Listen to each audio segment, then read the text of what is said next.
The gentleman from Missouri, Mr. Leutkemeyer, is now recognized for 5 minutes. Thank you, Madam Chair. Mr. Ray, it's been reported that FTX couldn't get a bank account for some time.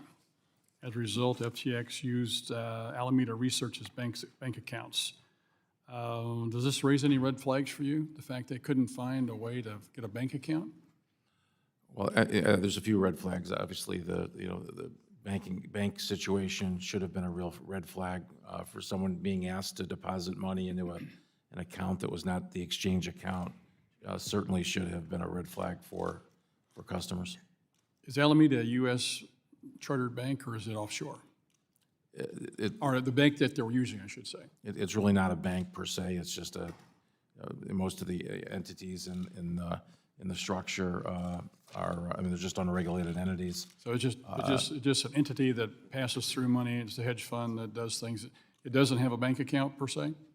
Oh, it has bank accounts, absolutely. Are they in the U.S.? Yes. Okay, so here we have a company that's offshore. It can't get a bank account offshore. It has to come into the U.S. to be able to do its banking business. In other words, and the important part of this comment is that in order for these companies to exist, they've got to be able to change their digital assets into hard U.S. dollars at some point. So they need a bank account. And so they needed Alameda to be able to do that. Is that roughly correct? Any of the silos had in bank accounts, that certainly exists. Separate bank accounts do exist. I think the real issue here for us is that money was transferred from one account to the other, seemingly without limit. That is the issue. Okay, you talked about the accounting issues. It's interesting from the standpoint that we're talking today about a problem with these cryptocurrency firms, with securities firms, and we can't have an accounting system that actually works. This should be a really big red flag for all of us who are in the financial services world with regards to the Chinese investments that we're making, and we're not able to get accounting information on those firms. What else is going on with those firms, similar to what the debacle is that we have here with FTX? That's just a sidelight comment. One of the questions I've got is with regards to the Farmington State Bank. This is an investment that Alameda made into, and it's a little bitty bank according to a New York Times article. State of Washington, 26th smallest bank out of 4,800 in the country. They bought it in 2020, had a net worth of $5.7 million, and they dropped $11.5 million in for a percentage of the ownership. Do you know off the top of your head what the percentage of ownership was in that bank that they purchased? I believe that ownership was approximately 10%, but I can okay, that's what I've heard too. So therefore they paid 20 times book, which is off the charts outrageous. So it should be a red flag over the place. Yet they were able to purchase that, even though it's a minority interest, but 20 times book. FDIC allowed that to happen. They changed names to Moonstone Bank. And since then, they've 4 separate accounts have dropped to roughly $71 million, again, according to FDIC data and according to this article.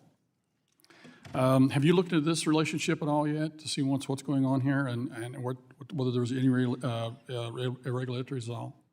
We are looking at it. It certainly is one of the things that came to our attention fairly quickly. We're looking at what the dollars were that went from the FTX group to that bank, and we're looking at the connections of that bank to the Bahamas. The way this all transacted here, is this common, by the way, that they purchase businesses and dump excessive amounts of money based on the fact they had it, whether it was a good investment or not, and all these different companies? I mean, this looks like a really excessive investment to actually go out and buy a bank to be able to do something with it, stuff it full of money. So I don't know, is there money laundering going on here? Is there some missing dollars? Is somebody stuffing away something in their back pocket to be able to at some point down the road take off with it? Is that what's going on here? I mean, it begs a lot of questions here when you see this kind of activity. Well, there's a lot more questions than there are answers. Certainly it's highly irregular, and that's what's gotten our attention.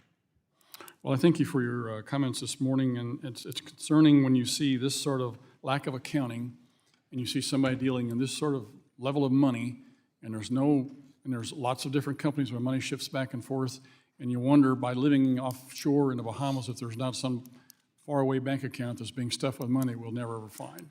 I hope you do your job and do it well, Mr. Ray. Thank you for being here this morning. Thank you. The gentleman from Colorado, Mr. Perlmutter, who is also the chair of the Subcommittee on Consumer Protection and Financial Institutions. You're now recognized